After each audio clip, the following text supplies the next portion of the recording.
gay rep speaking on the floor of the House, I think, that clearly made a huge difference to your colleagues, whether they're straight or gay, whether they were for gay marriage or not. Yes, in 2000, I was the only openly gay member of the General Assembly, and for a while it seemed like that was part of my name after having had the opportunity, really, to speak and put a face in the debate of our gay community and to talk about the truth of our gay community and the goodness of our gay community. That was hugely important for me. I was also the vice chair of the House Judiciary Committee at that time in 2000. But in 2009, to have 4 other colleagues who have run for office, a number of them, frankly, motivated through the Freedom to Marry movement, to have them be colleagues working on the Healthcare Committee, working on the Ways and Means Committee, working on a prior colleague working on the Natural Resources Committee as the chair. It really broadens the face of our community for colleagues as well as for the public. And the powerful testimony, the powerful statements on the floor during the debate were emotional and, I think, deeply touched many of our colleagues. I had the opportunity to be the chair of the Judiciary Committee and have a different role this time in presenting the bill and defending the bill on the floor. It was wonderful to share the spotlight, if you will, of our community in the body of the legislature with my colleagues who are also gay and lesbian. And Bill O'Reilly of Fox, what role did he play? Can you talk about his attacks on you, Bill Lippert? Well, his attacks were prompted in part by work that I've done over the years around sex offender issues as well. But frankly, I felt that I was further targeted as a gay legislator, an openly gay legislator. I don't really think his role, he played a role in the victory we're celebrating today, to be quite honest, other than that when I was sponsoring a transgender non-discrimination bill, which our community also strongly supported, he took the occasion to use that as an avenue of attack on me personally because of my advocacy around some sex offender issues as well. I think he just demonstrated what a demagogue he is, quite frankly. And I think many of my colleagues rallied to my support. But I think I don't really think he's played a role in this achievement we have today. I think it's really the result of the grassroots effort across Vermont by Freedom to Marry and the 10-year conversation, the more than 10-year conversation, the 15-year conversation that Vermonters have had about the importance of full marriage equality for Vermonters and for all gay and lesbian couples. Finally, Bill Lippert, can you talk about what this vote means for gay marriage overall in this country? And Beth, maybe you also can chime in here.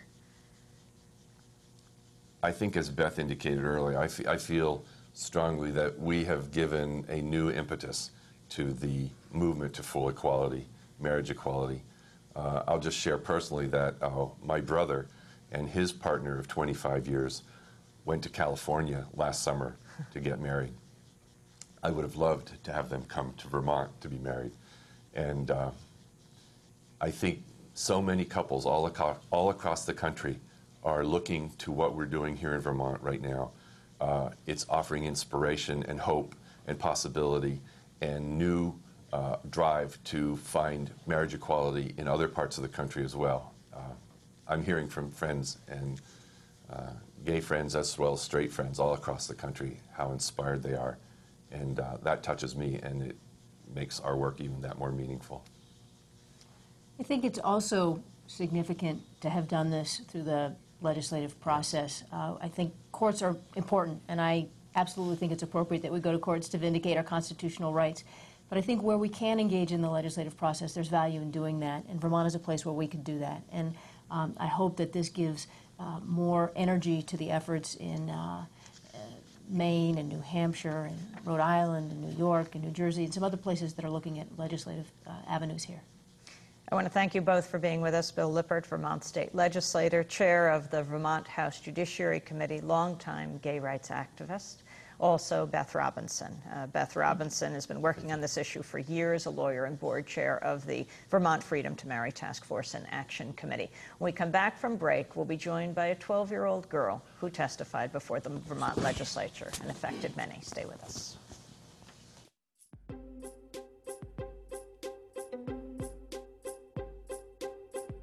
I never loved nobody fully. Always one foot on the ground. And by protecting my heart truly, I got lost in the sounds I hear in my mind. All of these voices I hear in my mind. All of these words I hear in my mind. All of this music, and it breaks my heart, and it breaks my heart, and it breaks my heart. When it breaks my heart.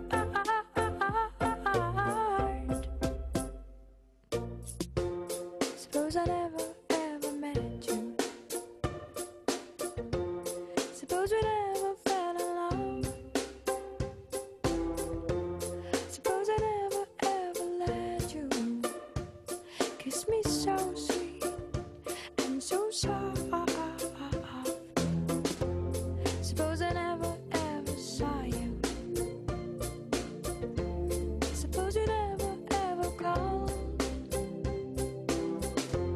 Suppose I kept on singing love songs.